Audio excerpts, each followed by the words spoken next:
Welcome student, कैसे हैं आप सब। चलिए, तो हमारा जो नया चैप्टर शुरू हो रहा है वो है 12th बायोलॉजी चैप्टर 12 जैव प्रौद्योगिकी एवं उनके अनुप्रयोग। ठीक है, या जैव प्रौद्योगिकी एवं उनके प्रयोग, या कह सकते हैं जैव तकनीकी एवं इनके अनुप्रयोग, है ना। तो ये अपने पास 12th क्लास के लिए भी इम्पोर्टेंट है और ये बीएससी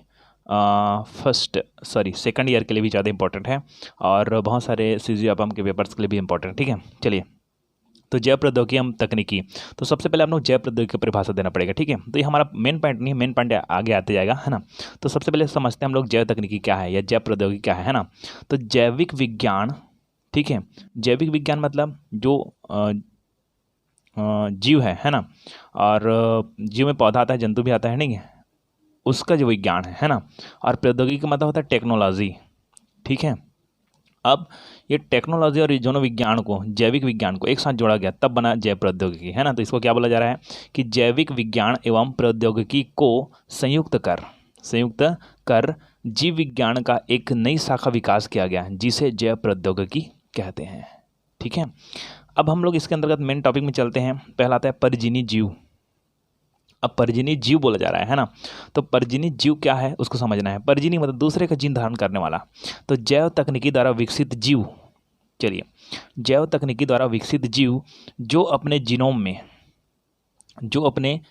में क्रियात्मक बाह्य जीन धारण करते हैं, ट्रांसजेनिक जीव कहलाते हैं। चलो, इसको थोड़ा सा उदाहरण समझते हैं हम लोग कि ये हमारे पास एक जीव है और ये दूसरा जीव है ना। इस जीव के पास एक जीन है, इस जीव के पास एक क्या है, जीन। और ये जीन क्या करता है, एक्चुअली में सर्वश्रेष्ठ है, मतलब कहा जाए। चलो, पौधे के बारे में बात करते हैं। ये एक पौधा है, ठीक है, और पौधा में एक जीन है। कौन है, जीन। और इसमें ना रोग प्रतिरोधक क्षमता अधिक है। इस पौधे में रोग प्रतिरोधक क्षमता क्या है, अधिक है, और इस पौधे में नहीं है। तब क्या करेंगे, इस पौधे के जो जीनोम है, उस जीनोम में ना इस पौधे के जो जीन है उस जीन को ले जाएंगे इसमें। ठीक है, इसका जो जीन है उसमें ले जाएंगे, और वो जीन है जो उत्पादन करता है, जो रोग कारक को नष्ट करता है, वही काम यहाँ करना भी शुरू कर देगा। मतलब इस प्रकार का जो पौधा है इसमें भी वो जीन आ जाएगा और इसमें भी रोग प्रतिरोधक क्षमता क्या हो जाएगी, बढ़ जाएगी। मतलब ये जो ट्रांसजेनिक पौधा है वो क्या करेगा, इसके जीन को क्या करेगा, धारण करेगा। मतलब कौन से जीन को, बाह्य जीन को धारण करेगा। ठीक है, मतलब ये क्या हो गया, परजीवी जीव हो गया। ठीक है, ये वाला, है ना। तो जैव तकनीकी द्वारा विकसित पौधे जो अपने जैव तकनीकी द्वारा विकसित जीव जो अपने जीनोम में क्रियात्मक बाह्य जीन धारण करते हैं, ट्रांसजेनिक जीव कहलाते हैं। मतलब ये ट्रांसजेनिक जीव हो गया। ठीक है, अब इसी के अंतर्गत हम चलते हैं ट्रांसजेनिक पौधे, परजीवी पौधे। तो जैव तकनीकी द्वारा विकसित पौधे, वही सेम पॉइंट, जैव तकनीकी द्वारा विकसित पौधे, ये पौधे के बारे में बात करते हैं जो अपने जीनोम में बाह्य जीन धारण करते हैं, परजीवी पौधे कहलाते हैं। क्लियर होगी बात मेरी। चलिए, आगे चलते हैं। परजीवी जीवाणु, है ना। तो ऐसे जीवाणु जिनके डीएनए में, ठीक है, अब इसको ही बताता हूँ कि पौधे के हम लोग जीनोम में ले गए हैं। मतलब कहाँ ले गए एक्चुअली में, जीनोम मतलब जीन, जीन से संबंधित है। जीन किससे संबंधित है, गुणसूत्र से संबंधित है। मतलब कहाँ गए हैं, डीएनए।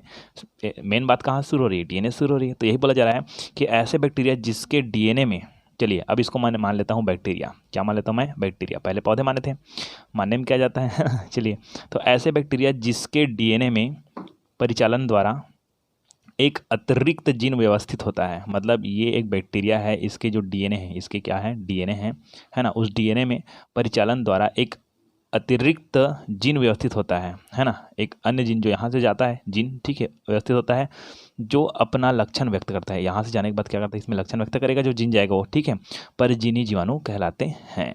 ठीक है, ये परजीवी जीवाणु क्लियर हो गया आपका। चलिए, अब बात करते हैं परजीवी जंतुओं के निर्माण के लाभ।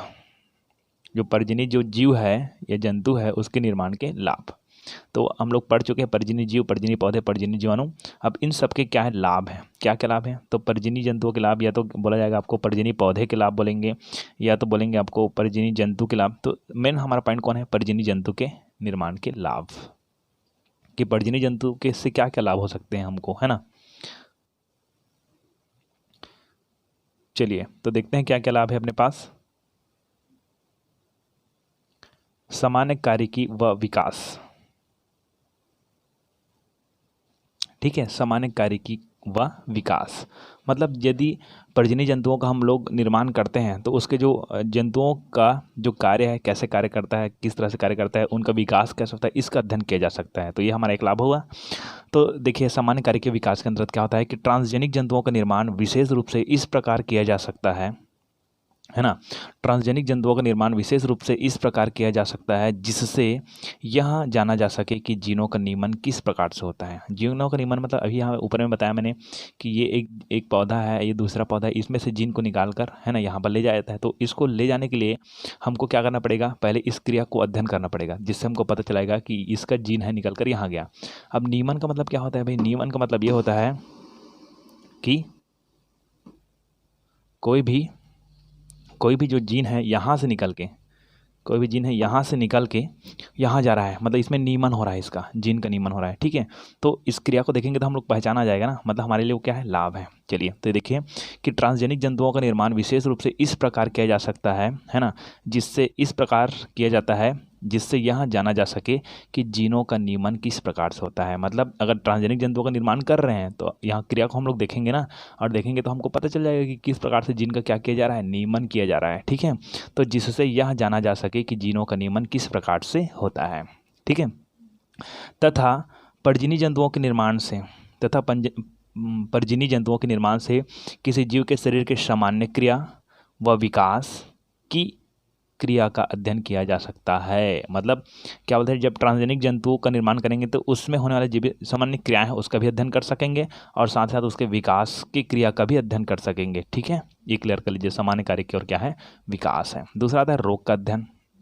चलिए, अब मान लो जाए, मैं बताता हूँ आपको कि मान जाए एक ऐसा नॉर्मल व्यक्ति है, इसके शरीर में व्यक्ति को बोला जाएगा कि मेरे शरीर में किसी रोग का अध्ययन करो, तो व्यक्ति अपना शरीर में रोग का अध्ययन करने देगा क्या, नहीं देगा। ठीक है, इसलिए क्या करना पड़ेगा, पहले एक ट्रांसजेनिक जंतु बनाना पड़ेगा। ठीक है, तो उस ट्रांसजेनिक जंतु में ना उसी रोग का क्या करेंगे, अध्ययन करेंगे। चलिए, तो अनेक परजीवी जंतुओं को इस प्रकार डिजाइन किया जाता है, अनेक परजीवी जंतुओं को इस प्रकार डिजाइन किया जाता है जिससे यह पता लगाया जा सके कि जीनों की रोग विकास में क्या भूमिका है ना। मतलब जो यहाँ से हम लोग जो जीन ले आते हैं, चलिए यहाँ पर एक जीव बना दिया परजीवी जंतु, और इसमें है जीन, कौन है, जीन, जो कहीं बाहर से आया गया है जी। ठीक है, बाहर से आता है, बाहर से कोई जीन लाया जाता है, इसमें नियमन किया जाता है ना, तो ये हो जाता है आपका ट्रांसजेनिक जंतु हो जाता है ना।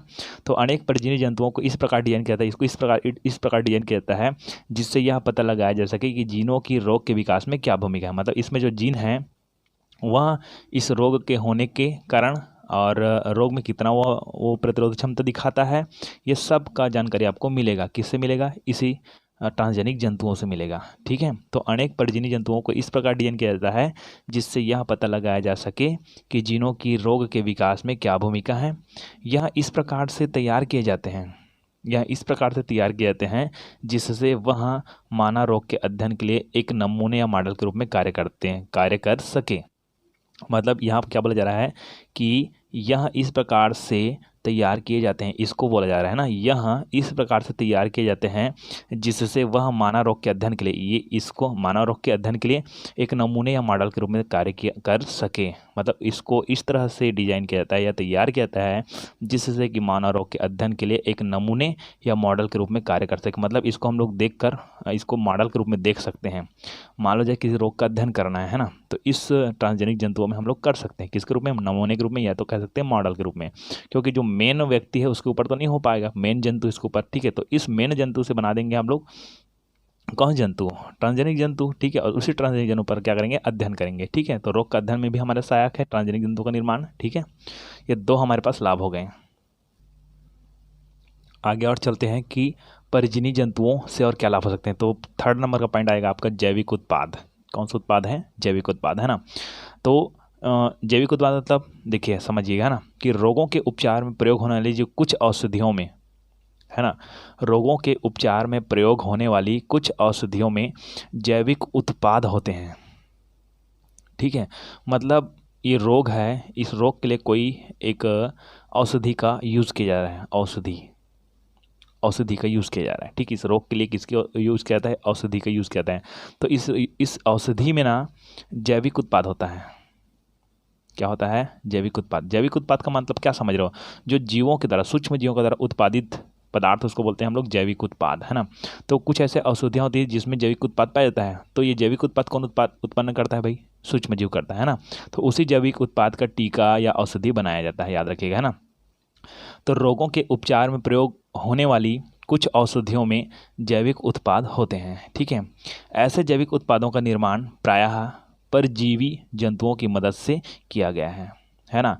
ऐसे जैविक उत्पादों का निर्माण प्रायः परजीवी बोल सकते हैं इसको, परजीवी जंतुओं की मदद से किया गया है। मतलब रोगों के उपचार में प्रयोग होने वाली जो औषधियाँ हैं ना, उस औषधियों में कौन सा उत्पाद पाया जाता है? जैविक उत्पाद पाया जाता है।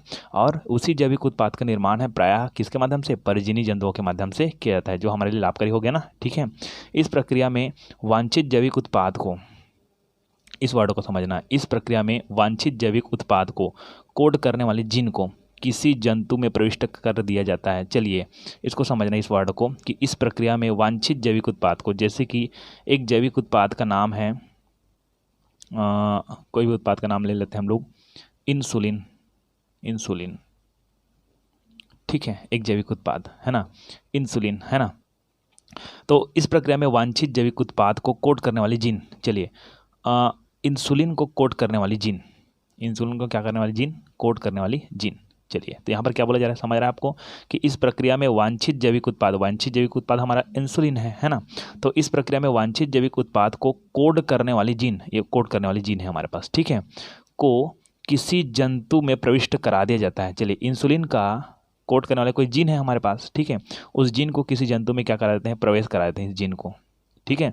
तो यह जंतु में प्रवेश करेंगे तो ये जो जीन है जो कि इंसुलिन का उत्पादन करता है, तो इस जीव के शरीर के अंदर में जाने के बाद भी किसको उत्पादन करेगा? इंसुलिन का उत्पादन करेगा। ये कोई भी जीव हो सकता है, ई कोलाई हो सकता है, ठीक है, एस्चेरिचिया कोलाई बोलते हैं उसको, ई कोलाई हो सकता है। तो इस ई कोलाई में इंसुलिन का उत्पादन करने वाले जो जीन है उसको हम लोग डाल देते हैं, उसके अंदर जाने के बाद ये जीन है इंसुलिन का क्या करता है? उत्पादन करता है, और उसी इंसुलिन को निकाल कर इंसुलिन को निकाल लेते हैं और उसी को मनुष्य के लिए क्या बनाते हैं? औषधि बना देते हैं, मतलब कहा जाए मनुष्य के लिए टीका बना देते हैं उसी को, ठीक है। तो यह क्लियर हुआ ना कि इस प्रक्रिया में वांछित जैविक उत्पाद को कोड करने वाले जीन को, वांछित जैविक उत्पाद इंसुलिन, उदाहरण दे रहा हूँ ना इंसुलिन का, ठीक है, बहुत सारे उत्पाद हो सकते हैं। तो इस प्रक्रिया में वांछित जैविक उत्पाद को कोड करने वाले जीन को किसी जंतु में प्रविष्ट करा दिया जाता है, किसी जंतु में क्या कर देता है? प्रविष्ट करा दिया जाता है, ठीक है, ओके। चलिए उदाहरण में देखिए, यहाँ पर उदाहरण भी लिख दिया मैं कि मानव प्रोटीन अल्फा-1 एंटीट्रिप्सिन, चलिए इंसुलिन की जगह किसका यूज़ कर रहे हैं? अल्फा-1 एंटीट्रिप्सिन का यूज़ कर रहे हैं, ठीक है, जिसका प्रयोग एम्फीसीमा रोग के उपचार में किया जाता है। अतः अल्फा-1 एंटीट्रिप्सिन को कोड करने वाले जीन को, इंसुलिन को कोड करने वाले जीन बोल रहा था ना मैं इसको, तो यहाँ पर उदाहरण में अल्फा-1 एंटीट्रिप्सिन को कोड करने वाले जीन को जंतु में प्रविष्ट कराकर अल्फा-1 एंटीट्रिप्सिन प्राप्त किया जा रहा है। या इंसुलिन का भी यूज़ कर सकते हैं आप लोग, लेकिन जो उदाहरण दिया गया उसको आप लोग लिखिएगा, ठीक है, मानव प्रोटीन अल्फा-1 एंटीट्रिप्सिन, ठीक है। चलिए तो ये हो गया आपका कहा जाए परजीवी जंतुओं के निर्माण के लाभ, 3 लाभ मैंने बता रखे, ठीक है। चलिए आगे थोड़ा सा एक पॉइंट आता है छोटा सा, आणविक खेती क्या है? आणविक खेती क्या है ना।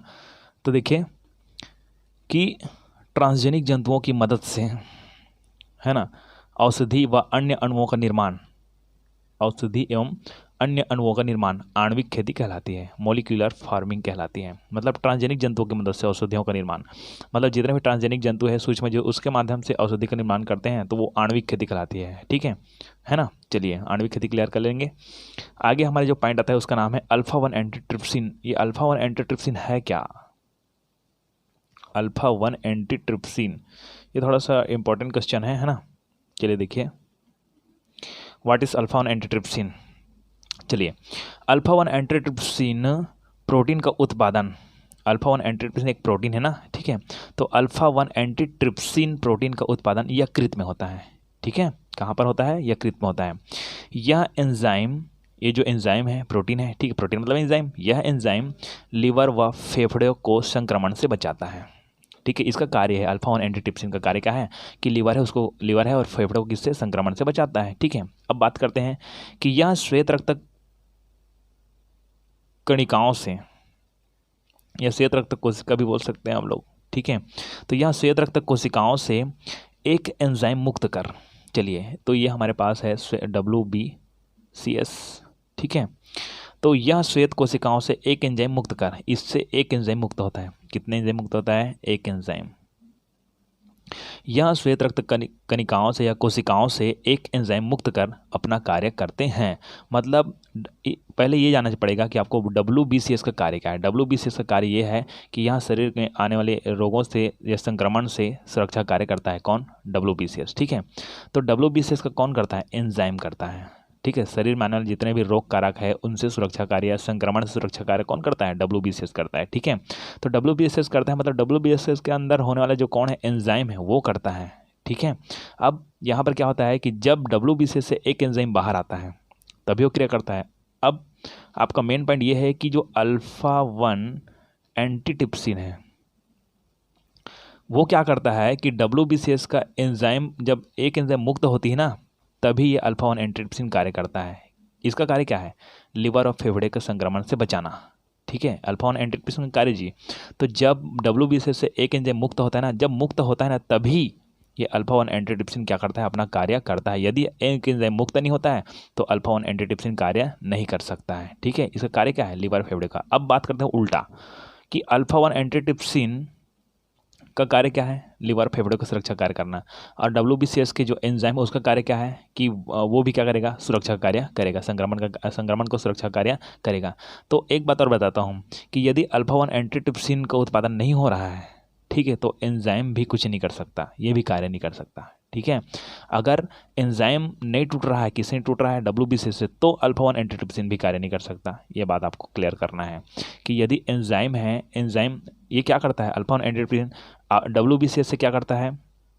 एक एंजाइम क्या होता है? मुक्त करता है, और एक एंजाइम जब मुक्त होता है तभी अपना कार्य करता है, अल्फा-1 एंटीट्रिप्सिन। ठीक है, और जब अल्फा-1 एंटीट्रिप्सिन का उत्पादन होता है ना, तभी एंजाइम भी कार्य करता है, ये भी याद रखिएगा। ठीक है, और अल्फा-1 एंटीट्रिप्सिन कहाँ उत्पादन होता है? यकृत में होता है। ठीक है, अल्फा-1 एंटीट्रिप्सिन का उत्पादन यकृत में होता है। कोई ना कोई जीन्स को क्या करता है? उत्पादित करता है। ठीक है, तो अल्फा-1 एंटीट्रिप्सिन अगर उत्पादन बंद हो जाएगा तो ये एंजाइम भी कार्य करना बंद कर देगा। अगर एंजाइम मुक्त नहीं होगा तो अल्फा-1 एंटीट्रिप्सिन भी कार्य करना बंद कर देगा। दोनों एक दूसरे से जुड़ा हुआ है ना।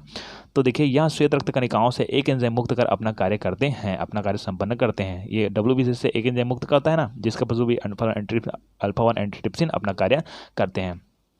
अब AAT बोल दे इसको, अल्फा-1 एंटीट्रिप्सिन को। AAT को कोड करने वाले जीनों में, अब इसको कोई ना कोई क्या करता है? कोड क्या करता है? कोई ना कोई जीन है वो क्या करता है? कोड करता है। यहाँ पर मैं लिख देता हूँ जीन। अब बात यह है कि कोई ना कोई ना ये जीन है, ये इसको क्या करता है? कोड करता है। किसको? AAT को कोड करता है, तभी तो AAT का निर्माण होता है। जब AAT का निर्माण होता है तब क्या करता है? ये WBCS से एक एंजाइम मुक्त करता है, अपना कार्य करता है। ठीक है, और एंजाइम भी अपना कार्य करता है इसके साथ जुड़ने से। ठीक है, तब क्या होता है कि AAT को कोड करने वाले जीनों में, ये जो AAT को कोड करता है कोई भी जीन है ना, उस जीनों में क्या हो जाता है? म्यूटेशन, है ना, उत्परिवर्तन। तो AAT को कोड करने वाले जीन में म्यूटेशन हो जाने से, ठीक है, AAT नहीं बनता है, अल्फा-1 एंटीट्रिप्सिन नहीं बनता है। तब क्या होता है ना, नहीं बनता है। फलस्वरूप WBCS से मुक्त होने वाला रक्षात्मक एंजाइम अपना कार्य नहीं कर पाता है। वही पहले मैं बता रखा हूँ, ठीक है, कि अल्फा-1 एंटीट्रिप्सिन अगर नहीं बन रहा है तो एंजाइम भी कोई कार्य का नहीं है, ये अपना कार्य नहीं कर सकता है। ठीक है, AAT की कमी से वयस्क में एम्फीसीमा रोग हो सकता है, ये तो हम लोग पहले जानते हैं। ठीक है, चलिए अब यहाँ पर बात करते हैं कि AAT को कोड करने वाले जीन को, ये जो AAT है उसको कोड करने वाले AAT को कोड करने वाले जीन को किसी जंतु में प्रविष्ट कराकर उससे AAT प्राप्त किया। अच्छा, सीधी बात यह है कि मान लीजिए अपने को AAT नहीं बन रहा है ना किसी के शरीर में, तो क्या करेंगे? AAT का जो उत्पादन करता है उस जीन को ना किसी दूसरे जीव में डाल देंगे, जैसे कि E. coli में डाल देंगे। किसको? AAT को उत्पादन करने वाले जो जीन है उस जीन को किस में डाल देंगे? E. coli में। तो E. coli के शरीर में क्या बनना शुरू हो जाएगा? AAT बनना शुरू हो जाएगा। उसी AAT को लेकर औषधि के रूप में हो चाहे टीका के रूप में हो, व्यक्ति के शरीर में फिर डाला जा सकता है। बस बहुत सारे तकनीक्स हैं। ठीक है, चलिए, तो हमारा जो इम्पोर्टेंट और हेड टॉपिक आ रहा है, ठीक है, ये जो हेड टॉपिक है उसका नाम है जैव तकनीकी के अनुप्रयोग। जैव तकनीकी के अनुप्रयोग, यही से हमारा हेड टॉपिक शुरू होता है। जैव तकनीकी क्या है? अनुप्रयोग, है ना, जो बहुत बड़ा क्वेश्चन में आ सकता है। ठीक है, सॉरी, बड़ा वाला क्वेश्चन में मतलब, है ना, कैपिटल क्वेश्चन में। ओके, चलिए, तो जैव तकनीकी के अनुप्रयोग, है ना, उसमें पहला पॉइंट आता है कृषि के क्षेत्र में जैव तकनीकी के अनुप्रयोग। तो आपके जो क्वेश्चन आएगा पेपर में वो कैसा आएगा? कृषि के क्षेत्र में जैव तकनीकी का उपयोग ठीक है। तो किसके, जैव तकनीकी का अनुप्रयोग बस नहीं आएगा, कृषि के क्षेत्र में जैव तकनीकी, अच्छा मान ये आ जाता है जैव तकनीकी अनुप्रयोग तो सबको लिखना पड़ेगा ना, और आ गया कृषि के क्षेत्र में जैव तकनीकी का अनुप्रयोग तो ओनली ये है ना। उसी तरह क्या होता है कि कृषि के बाद आ जाता है चिकित्सा के क्षेत्र में जैव तकनीकी का अनुप्रयोग, यहाँ पर चिकित्सा आ जाएगा, चिकित्सा के क्षेत्र में जैव तकनीकी के अनुप्रयोग ऐसा हो जाएगा, है ना। ठीक है, ऐसे ऐसे बहुत सारे प्रयोग आ सकते हैं। तो मैं पहले नंबर जा रहा हूँ, कृषि के क्षेत्र में जैव तकनीकी के अनुप्रयोग। ठीक है, तो कृषि के क्षेत्र में जैव तकनीकी के अनुप्रयोग को समझने के लिए अपने को कुछ फसल के बारे में जानना पड़ेगा, कृषि के बारे में जानना पड़ेगा, है ना। जो ये 3 लिखा हूँ मैंने, पहला लिखा है कृषि रासायनिक आधारित कृषि। एक कृषि रासायनिक मतलब क्या बोलते हैं, एग्रोकेमिकल। एग्रोकेमिकल एक केमिकल है ना, रसायन है ना, इसके छिड़काव से या इसी के आधार पर कृषि की जाती है, उस कृषि का नाम होता है एग्रोकेमिकल आधारित कृषि, अर्थात कृषि रासायनिक आधारित कृषि, एक कृषि का नाम है। ठीक है, दूसरा आता है कार्बनिक कृषि, तीसरा आता है अनुवांशिक निर्मित फसल आधारित कृषि। तो ये क्या है, ये कृषि का एक प्रकार है। कार्बनिक कृषि देखिए, ये पहला देखिए, इसका मैं डिटेल नहीं किया हूँ लेकिन थोड़ा समझा रहा हूँ कि कृषि रासायनिक आधारित कृषि का मतलब क्या है। ऐसा कृषि जिसमें एग्रोकेमिकल का यूज़ किया जाता है ना। एग्रोकेमिकल को उर्वरक के रूप में यूज़ किया जाता है, पीड़कनाशी के रूप में किया जाता है ना। तो इस प्रकार के जो फसल होती है उस फसल को हम लोग बोलते हैं कृषि रासायनिक आधारित फसल या कृषि। ठीक है, दूसरा आता है कार्बनिक कृषि। तो ऐसा कृषि जिसमें फसल उत्पादन को बढ़ाने के लिए नॉर्मल जैविक मतलब कहा जाए कि इसमें संश्लेषित रसायन का यूज़ किया जाता है। एग्रोकेमिकल में जी संश्लेषित रसायन का यूज़ किया जाता है, और इसमें एकदम कार्बनिक चीज़ जैसे कि जैविक उर्वरक, जैविक पीड़कनाशी, ये संश्लेषित पीड़कनाशी इसमें यूज़ किया जाता है ना, जैविक उर्वरक का यूज़ किया जाता है। ठीक है, अब इसमें जैविक का किया जाता है ना कार्बनिक में, और इसमें जैविक का यूज़ नहीं किया जाता है। तो जैविक उर्वरक है, जैविक पीड़कनाशी है, इन सब का यूज़ किया जाता है किसकी जगह, संश्लेषित रसायनों के जगह। ठीक है, इस वाले की जगह, है ना। तो इसको बोलते हैं कार्बनिक कृषि। ठीक है, इसको आप लिखेंगे नहीं, नॉर्मल में समझावट दे रहा हूँ, है ना। तीसरा आता है अनुवांशिक कृषि। अनुवांशिक कृषि ऐसा कृषि है जिसमें क्या होता है कि ट्रांसजेनिक पौधे का यूज़ किया जाता है। ट्रांसजेनिक मतलब समझते हो, परजीवी पौधे। ठीक है, कुछ ऐसे पौधे होते हैं जो कि ना रोग प्रतिरोधक क्षमता बहुत कम होती है, उत्पादन क्षमता बहुत कम होती है। तो यदि उसको ट्रांसजेनिक पौधे में हम लोग बदल देते हैं तो ट्रांसजेनिक पौधे बहुत ही सॉलिड होता है। ठीक है, मतलब कहा जाए बहुत ही इफेक्टिव होता है, वो ज़्यादा रोग प्रतिरोधक क्षमता वाले होते हैं। तो इससे क्या होता है, हमारे उत्पादन में वृद्धि होगा। तो वो हमारा मेन पॉइंट नहीं है। ठीक है, केवल फसल है ये, हमारा मेन पॉइंट है कि कृषि के क्षेत्र में जैव तकनीकी के अनुप्रयोग। तो कृषि के क्षेत्र में जैव तकनीकी के अनुप्रयोग का पहला नंबर का जो पॉइंट आता है उस पॉइंट का नाम है उत्पादकता में वृद्धि।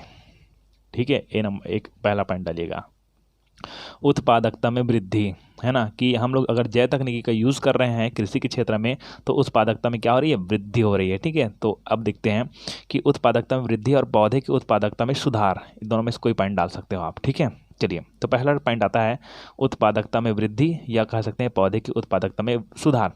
उसका पहला पॉइंट आता है, इस पहले पॉइंट का पहला पॉइंट आता है कि नाइट्रोजन स्थिरीकरण जीन का स्थानांतरण। नाइट्रोजन स्थिरीकरण जीन का स्थानांतरण, ये बहुत ही इंटरेस्टिंग टॉपिक है और इसको थोड़ा समझने में दिक्कत हो सकती है, तो आप ध्यान से देखते रहिए, है ना, कि कहाँ पर क्या बोला जा रहा है, फिर सब समझ आ जाएगा। सबसे पहले देखें नाइट्रोजन स्थिरीकरण है क्या, है ना। हमारे जो पर्यावरण है उसमें जो कुछ ऐसे जीव होते हैं जो कि पौधे होते हैं जो कि डायरेक्टली नाइट्रोजन को प्राप्त नहीं कर पाते हैं, जैसे कि पर्यावरण से चाहे मनुष्य से चाहे कहीं से भी चीज़ है, पौधे हैं डायरेक्टली नाइट्रोजन को प्राप्त नहीं कर सकते हैं। तो क्या करना पड़ता है, उस नाइट्रोजन का स्थिरीकरण करवाना पड़ता है, मतलब करना पड़ता है। ठीक है, मतलब जो सूक्ष्म जीव वो लोग करते हैं। ठीक है, तब वो पौधे को प्राप्त होता है ना। तो उसको बोलते हैं नाइट्रोजन स्थिरीकरण। तो कौन करता है, सूक्ष्म जीव करता है ना। ठीक है, चलिए, तो इस पॉइंट को समझना कि राइजोबियम में उपस्थित निफ जीन, चलिए एक राइजोबियम है, ठीक है, ये जीवाणु हमारे पास है ना। राइजोबियम में उपस्थित निफ जीन जीवाणु को है ना मुक्त नाइट्रोजन को नाइट्रेट में परिवर्तित करने की क्षमता प्रदान करता है। ठीक है, अब जो राइजोबियम है उसमें जो निफ जीन है ना, चलिए इस पॉइंट को क्लियर कर लेते हैं कि राइजोबियम में उपस्थित निफ जीन, अब मैं बना दिया राइजोबियम जीवाणु का नाम है, ठीक है। ये राइजोबियम में कौन जीन उपस्थित होता है, NIF निफ जीन उपस्थित होता है, ठीक है। राइजोबियम में उपस्थित निफ जीन जीवाणु को कौन से जीवाणु को, इस राइजोबियम को, ठीक है। अर्थात यहाँ जीवाणु की जगह आप लोग क्या लिख सकते हो, राइजोबियम को, है ना। तो राइजोबियम में उपस्थित जो निफ जीवाणु है वहाँ जीवाणु को मतलब राइजोबियम को ही, ठीक है, जीवाणु को मुक्त नाइट्रोजन को नाइट्रेट्स में परिवर्तित करने की क्षमता प्रदान करता है। मतलब ये जो राइजोबियम है, ठीक है, उसमें उपस्थित जो निफ जीन है वो वायुमंडल से आने वाले को नाइट्रोजन, क्या है, नाइट्रोजन, उस नाइट्रोजन को क्या करता है, नाइट्रेट्स में बदलने का कार्य करता है, ठीक है। तब नाइट्रेट से जब बदलेगा तब इस नाइट्रेट से नाइट्रेट के रूप में, है ना, पौधे क्या करेंगे, प्राप्त करेंगे। तो राइजोबियम जो जीवाणु है उसमें जो निफ जीन है वह आने वाले जो नाइट्रोजन है उस नाइट्रोजन को नाइट्रेट्स में परिवर्तित करता है। तो नाइट्रेट्स में परिवर्तित करता है ना, तो मतलब कहा जाएगा कि जो नाइट्रेट्स है वो पौधे प्राप्त करेंगे। तो किसके द्वारा प्राप्त कर रहा है, राइजोबियम के द्वारा प्राप्त कर रहा है। तो क्लियर कर रहे बात कि राइजोबियम में उपस्थित जो निफ जीन है वह जीवाणु को अर्थात राइजोबियम को मुक्त नाइट्रोजन को, ठीक है, जीवाणु को मुक्त नाइट्रोजन को नाइट्रेट्स में परिवर्तित करने की क्षमता प्रदान करता है, ठीक है। तो राइजोबियम में उपस्थित निफ जीन, ठीक है ना, जीवाणु को अर्थात राइजोबियम को, है ना, मुक्त नाइट्रोजन को, ठीक है, नाइट्रेट्स में परिवर्तित करने की क्षमता प्रदान करता है ना। या डायरेक्टली यहाँ पर एकदम शॉर्टकट लिखें तो कैसे लिख सकेंगे कि राइजोबियम में उपस्थित जो निफ जीन है वह नाइट्रोजन को नाइट्रेट्स में परिवर्तित करता है, एकदम शॉर्टकट। राइजोबियम में उपस्थित जो निफ जीन है वह नाइट्रोजन को नाइट्रेट्स में परिवर्तित करता है, ठीक है। इस जीन को, क्लियर होगी बात मेरी, या तो पूरा लिखेंगे तो राइजोबियम में उपस्थित निफ जीन जीवाणु को, किसको, जीवाणु को मतलब खुद राइजोबियम को, ठीक है। तो राइजोबियम में उपस्थित जो निफ जीन है वह जीवाणु को, राइजोबियम को, यहाँ पर कोष्टक में राइजोबियम लिख देंगे, जीवाणु को मुक्त नाइट्रोजन को, जो मुक्त नाइट्रोजन है उस नाइट्रोजन को नाइट्रेट्स में परिवर्तित करने की क्षमता प्रदान करता है, ठीक है। मतलब ये जो राइजोबियम है उसमें जो निफ जीन है वो राइजोबियम को क्या करता है कि राइजोबियम को नाइट्रोजन से नाइट्रेट्स में परिवर्तित करने की क्षमता प्रदान करता है, ये जो निफ जीन है वो, ठीक है, खुद राइजोबियम को। मतलब ये जो जीवाणु लिखा है यहाँ पर कंफ्यूजन मत होना, इस राइजोबियम के जीवाणु की जगह कौन है आपका, राइजोबियम है, ठीक है। तो राइजोबियम में उपस्थित निफ जीन राइजोबियम को मुक्त नाइट्रोजन को, ठीक है, नाइट्रेट्स में परिवर्तित करने की क्षमता प्रदान करता है। या शॉर्टकट में लिख दीजिएगा कि राइजोबियम में उपस्थित निफ जीन है वह नाइट्रोजन को नाइट्रेट्स में बदलने का कार्य करता है। इस जीन को एग्रोबैक्टीरियम ट्यूबिफेसियंस, ठीक है, यहाँ पर लिख दिया मैंने एग्रोबैक्टीरियम ट्यूबिफेसियंस, है ना, ठीक है। अब मान लो जाए, यहाँ से थोड़ा समझना, सॉरी यहाँ पर लिख देता हूँ, दिख नहीं रहा है आपको, एग्रोबैक्टीरियम ट्यूबिफेसियंस, है ना, ये इसका होता है TI प्लाज्मिड, एग्रोबैक्टीरियम के क्या, TI प्लाज्मिड। तो ये प्लाज्मिड क्या है, वाहक है, क्या है, वाहक।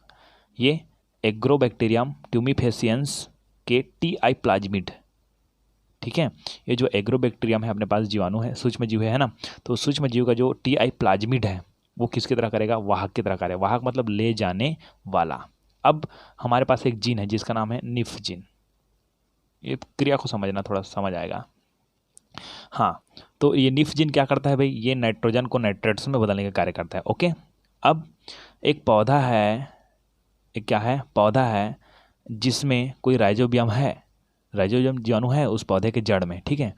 तब तो ठीक है, क्यों, क्योंकि वो राइजोबियम है उस पौधे को क्या देगा, नाइट्रोजन देगा, ठीक है, किसके रूप में, नाइट्रेट्स के रूप में। अगर इस पौधे के जड़ में कौन हो, राइजोबियम हो। तो अब इस पौधे के जड़ में राइजोबियम नहीं है, चलो राइजोबियम नहीं, तब क्या करेगा बेचारा, तब इस पौधे में हमको क्या करना है, नाइट्रोजन को नाइट्रेट्स में बदलना है। तब क्या करेंगे कि इस पौधे को हमको क्या बनाना है, राइजोबियम की अनुपस्थिति में, राइजोबियम नहीं है इसके पास, तब क्या करना है, अपने को ना जीन तकनीक का यूज़ करना पड़ेगा। और कैसे करना पड़ेगा कि राइजोबियम में उपस्थित जो निफ जीन है ना, राइजोबियम में उपस्थित जो निफ जीन है ना, उस निफ जीन को हम लोग जोड़ेंगे किसके साथ, वाहक के साथ जोड़ेंगे, और वाहक के साथ जोड़ने के बाद उसको ले जाएंगे पौधे के जीनोम में।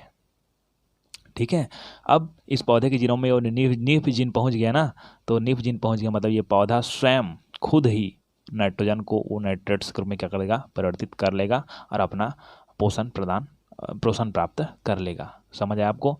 अगर राइजोबियम नहीं है तो, है ना, और राइजोबियम है तो सीधी बात है, तो हर पौधे में राइजोबियम तो नहीं मिलेगा ना। ठीक है, समझ आया ना? तो इसलिए इस तकनीक का यूज़ किया जाता है ना। देखिए कि इस जीन को एग्रोबैक्टीरियम ट्यूमिफेसियंस, मतलब कौन जीन को, निफ जीन को, तो इस जीन को एग्रोबैक्टीरियम ट्यूमिफेसियंस के टी प्लाज्मिड में जोड़कर पादप कोशिका के जीनोम में, पादप के किसमें, जीनोम में प्रत्यारोपित कराकर पौधे में यहाँ क्षमता विकसित की जा सकता है। मतलब पौधे में वो क्षमता विकसित हो जाती है जो कि राइजोबियम में होता है। ठीक है, इस प्रकार प्राप्त पौधे को नाइट्रोजन की आवश्यकता नहीं होती है, सीधी बात है ना। डायरेक्टली क्यों, क्योंकि निफ जीन इसमें आ गया है, डायरेक्टली वो नाइट्रोजन की आवश्यकता नहीं होती, मतलब नाइट्रोजन की आवश्यकता होती है लेकिन ना डायरेक्टली क्या कर सकता है वो कि वो जो नाइट्रोजन है उसको नाइट्रेट के रूप में प्राप्त कर लेता है, फट से प्राप्त, मतलब अलग से और नाइट्रोजन की जरूरत नहीं पड़ती है। ठीक है, इस प्रकार उत्पादकता में वृद्धि की जा सकती है। ठीक है, ये पहला है कृषि के क्षेत्र में जैव तकनीकी अनुप्रयोग का पहला पॉइंट है। ठीक है, तो उत्पादकता में वृद्धि हो रही है अगर हम लोग निफ जीन का यूज़ करते हैं। तो दूसरा पॉइंट चलते हैं, पहला पॉइंट था ना, और पहला का दूसरा पॉइंट है प्रकाश संश्लेषण दर में वृद्धि। अगर हम लोग प्रकाश संश्लेषण की दर में वृद्धि कर दें, ठीक है, जैव तकनीकी के माध्यम से, है ना, तो भी हमको क्या होगा, लाभ होगा, है ना।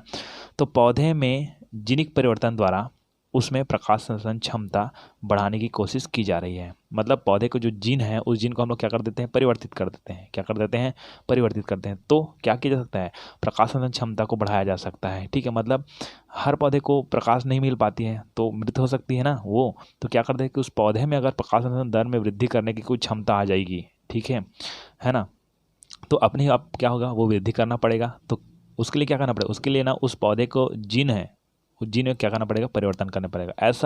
ऐसा पौधे का जीन लाना पड़ेगा जो प्रकाशन की क्रिया को क्या कर देता है, दर को बढ़ा देता है। ऐसा कोई जीन ढूंढना पड़ेगा।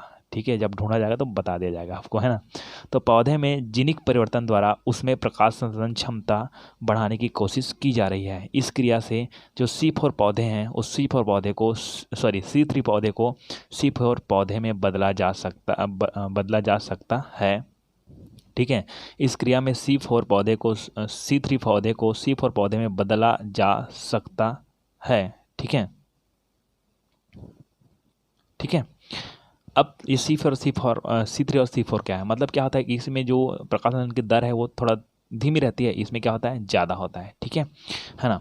वैज्ञानिकों ने मटर में उपस्थित रूबिस्को एंजाइम से संबंधित जीन्स को तंबाकू के पौधे में स्थानांतरित करके उसमें प्रकाशन की दर में वृद्धि करने में सफलता प्राप्त की है। मतलब ऐसा किया जा चुका है बोलते हैं, है ना। जो मटर है उसमें क्या होता है, मटर में उपस्थित, क्योंकि मटर बहुत ही ज़्यादा विकसित होता है, आप जानते हो, है ना। तो मटर में उपस्थित जो रूबिस्को एंजाइम है उससे संबंधित जीन्स को तंबाकू के पौधे में क्या किया गया, स्थानांतरित किया गया, और उससे प्रकाशन की दर में क्या किया जाए, वृद्धि किया जा मतलब वृद्धि करने के जो क्रिया है उसको सफलता प्राप्त कर लिया गया है ना। तो प्रकाशन दर में वृद्धि करेंगे तो भी जैव तकनीकी का अनुप्रयोग मतलब कहा जाए, जैव तकनीकी का इसका यूज़ किया जाता है और उत्पादकता में क्या कर रहा है, वृद्धि हो रहा है। ठीक है, क्योंकि हमारा पहला पॉइंट क्या है, उत्पादकता में वृद्धि है। ठीक है, तीसरा पॉइंट में चलते हैं। पहला पॉइंट का दूसरा, पहला पॉइंट का तीसरा। ठीक है, इसमें लिखे हैं बीजों के पोषण मान में वृद्धि। यदि बीजों के पोषण मान में हम लोग क्या कर देते हैं, वृद्धि कर देते हैं, वृद्धि करते हैं, तो भी उत्पादकता में वृद्धि होगी। ठीक है, तो बीजों में प्रोटीन्स की मात्रा एवं गुणों में भी सुधार इन जीन विस्थापन अथवा क्लोनिंग द्वारा किया जा रहा है। मतलब जो बीज है उसमें प्रोटीन की मात्रा बढ़ाना है तो क्या करना पड़ेगा कि ये जो बीज है उस बीज को उत्पादित करने वाले जो पौधे हैं उस पौधे में क्या करना पड़ेगा, किसी अन्य पौधे का जीन लाना पड़ेगा। ठीक है, तब उसमें पौधे के बीज में प्रोटीन्स की मात्रा क्या हो जाएगी, बढ़ जाएगी। तो बीजों में प्रोटीन्स की मात्रा एवं गुणों को भी सुधार इन जीन विस्थापन मतलब क्या समझता हो, एक पौधे दूसरे पौधे में जीन का स्थानांतरण। ठीक है, तो बीज में प्रोटीन्स की मात्रा एवं गुणों में भी सुधार इन जीन विस्थापन अथवा क्लोनिंग द्वारा किया जा रहा है। जंतुओं के प्रोटीन के जीन्स को फसल उत्पादक पौधे में स्थानांतरित करके इस दिशा में प्रयास किए जा रहे हैं। इस तरह से ये क्लियर हो गया आपका कृषि के क्षेत्र में जैव तकनीक के अनुप्रयोग का पहला पॉइंट क्या है, उत्पादकता में वृद्धि। चलिए, उत्पादकता में वृद्धि, ये तो क्लियर हो गया, ठीक है। और उसके अंदर का 3 पॉइंट आएगा, वो भी क्लियर हो गया, है ना। अब आता है दूसरा पॉइंट, आता है दूसरा, मतलब दूसरा नंबर का आता है फसल सुरक्षा। ये किसका है? कृषि के क्षेत्र में जैव तकनीकी का प्रयोग का दूसरा पॉइंट है, ठीक है, जिसका नाम है फसल की सुरक्षा, है ना। पहला फसल का उत्पादन में वृद्धि किया गया, अब फसल की सुरक्षा कैसे कर सकते हैं? जैव तकनीकी के माध्यम से, है ना। तो उस फसल सुरक्षा का पहला पॉइंट आता है आनुवांशिक रूप से रूपांतरित पौधे, ठीक है, जिसको हम लोग बोलते हैं जीएम प्लांट्स। आपका क्वेश्चन बनता है कि जीएम फसल क्या है? जीएम फसल क्या है? जेनेटिक मॉडिफाई प्लांट्स, ठीक है, या क्रॉप क्या है? चलिए, तो आनुवांशिक रूप से रूपांतरित फसल से उत्पादित खाद्य पदार्थ। अच्छा, पहले तो आपको यह समझाना पड़ेगा, यहाँ से समझा रहा हूँ मैं, और खाद्य पदार्थ को भी बाद में समझाऊंगा कि जीएम फसल क्या है, उसके बाद जीएम खाद्य में जाएंगे, है ना। जीएम फसल क्या है पहले देखते हैं ना। तो आनुवांशिक रूप से रूपांतरित फसलों को जीएम फसल कहते हैं। मान लो जाए ये एक फसल है, पौधा है, और इसमें एक ऐसा जीन है जो कि रोग प्रतिरोधक क्षमता अधिक है, तो क्या करेंगे, इसका जीन इसमें प्रवेश करवाएंगे, ठीक है। तब इस पौधे में भी क्या हो जाएगा, रोग प्रतिरोधक क्षमता बढ़ जाएगी, मतलब ये आपका हो जाएगा ट्रांसजेनिक पौधा, ठीक है, मतलब रूपांतरित पौधा हो गया, ठीक है। मतलब ये पौधा का नाम हो जाएगा जीएम फसल, जेनेटिक मॉडिफाई, ठीक है, क्रॉप या प्लांट, है ना। तो आनुवांशिक रूप से रूपांतरित फसल को जीएम फसल कहते हैं, है ना। अर्थात ऐसे फसलें जिसमें अन्य जीवों के जीन, अन्य जीवों के क्या जीन डीएनए में, अन्य जीवों के जीन डीएनए में पाए जाते हैं, इनके डीएनए में पाए जाते हैं, इसका जीन है वो इसके डीएनए में पाया जाता है। अर्थात ऐसे फसलें जिसमें अन्य जीवों के जीन, ठीक है, उनके डीएनए में पाया जाता है, यहाँ पर लिख दीजिए उनके डीएनए में पाए जाते हैं। किनके डीएनए में पाए जाते हैं? फसल के डीएनए में, ठीक है। तो अर्थात ऐसे फसल जिसमें अन्य जीवों के जीन उस या उसमें उनके डीएनए में पाए जाते हैं ट्रांसजेनिक फसल या जीएम फसल कहलाते हैं या कहा जाता है। जीएम पौधे तैयार कर पौधे की सुरक्षा को बढ़ाया जा सकता है, क्योंकि जीएम पौधे में रोग प्रतिरोधक क्षमता ज़्यादा होती है, उत्पादन क्षमता भी ज़्यादा होता है, ठीक है। ये हो गया आपका जीएम फसल। जीएम फसल क्या है, ऐसा क्वेश्चन आता है। तो अब जीएम खाद्य पदार्थ क्या है? तो आनुवांशिक रूप से रूपांतरित फसलों से, आनुवांशिक रूप से रूपांतरित फसल को क्या, कौन सा फसल बोलते हैं? जीएम फसल बोलते हैं। तो आनुवांशिक रूप से रूपांतरित फसलों से उत्पादित खाद्य पदार्थ को ही हम लोग क्या बोलते हैं? जीएम खाद्य कहते हैं, ठीक है। ये क्लियर हो गया आपके पॉइंट, ठीक है। यही पर आता है जीएम फसल के लाभ। जीएम फसल के लाभ क्या क्या लाभ हैं, है ना। तो जीएम फसल के लाभ है, उसको मैं अगर डिटेल करते रहूँगा तो बहुत लंबा हो जाएगा, इसलिए मैं केवल आपको ऊपर में इसका इमेज दे रहा हूँ। इमेज को देखिए और स्क्रीनशॉट कर लीजिए और फट से या तो पॉज करके लिखिए, क्योंकि इसके लिए मेरे पास ज़्यादा टाइम नहीं है ना, जीएम फसल के लाभ के लिए। ओके, तो यहाँ तक आप क्लियर कर लिए होंगे जीएम फसल के लाभ। अब हम लोग चलते हैं दूसरा नंबर के पॉइंट में, कीट प्रतिरोधी किस्मों का विकास। कीट प्रतिरोधी किस्मों का विकास। आनुवांशिक रूप से रूपांतरित पौधे तो क्लियर हो गया। अब कुछ ऐसे पौधे होते हैं जिसमें बहुत सारा कीट होते हैं, तो ऐसे करेंगे कि उस पौधे में कीट प्रतिरोधक क्षमता ही विकसित कर देंगे। मान ये पौधा है, इस पौधे में बहुत मात्रा में क्या होती है? कीट होती है। तो कीट के लिए क्या डालना पड़ता है अपने को? दवाई डालना पड़ता है। क्या डालना पड़ता है? दवाई। दवाई की जगह हम लोग ऐसे टेक्निक का यूज़ करेंगे कि इस पौधे में कुछ ऐसे जीन्स मिलाएंगे, जीन्स डालेंगे, जिसके फलस्वरूप इस पौधे में ही कीट प्रतिरोधक क्षमता विकसित हो सकती है, ठीक है। तो देखिए, किसी पौधे में कीटों के प्रति प्रतिरोधक क्षमता जैव तकनीकी के माध्यम से विकसित लिख देना, आपने लिखा है, विकसित किया जा सकता है। तो किसी पौधे में कीटों के प्रति है प्रतिरोधक या प्रतिरोध क्षमता जैव तकनीकी के माध्यम से विकसित किया जा सकता है ना। इसमें कीटों को मारने में सक्षम प्रोटीन उत्पादन करने वाले जीन्स को पौधे के जीनों में पहुंचाया जाता है। मतलब चलिए, ये एक ऐसा जीन है, ठीक है, जो कि कीट को क्या कर सकता है? मार सकता है, ठीक है। ये जीन यहाँ इस किसी पौधे में है, ये जीन, वो जीन किसी पौधे में या किसी जंतु में बोल सकते हैं, ठीक है। किसी जंतु में क्या है? जीन है जो कि कीटों को क्या कर सकता है? मार सकता है। तब ये हमारे पास एक पौधा है, तो क्या करेंगे कि इसका जीन है उसके पौधे के जीनों में पहुंचाएंगे, जिसके पर तो इस पौधे में कीट प्रतिरोधक क्षमता विकसित हो जाएगी। तो इसमें कीट को मारने के लिए सक्षम जो प्रोटीन्स है ना, इस प्रोटीन का उत्पादन करने वाले जो जीन्स है, उस जीन को पौधे के जीनों में क्या किया जाएगा?